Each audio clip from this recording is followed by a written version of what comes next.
الله خان یم. کور چلونې دپاره زه خوري محنت کوم او کور کې لاس کسان دي او کاروبار بڑھونې کوشش کوم.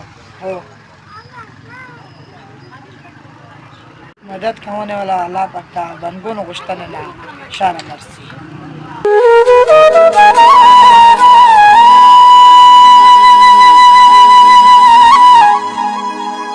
او ورونه خویندې مونه ټول دي وړي او دوه ورونه مې ژنې دي هغه بېروزګاره دي. بچي مې بیماري ډېره تېره کړله او اوس دغه د میاشت شوله چې وفات شوې ده. حکومت خپله قرضې وخوري مې به څه مدد وکړي.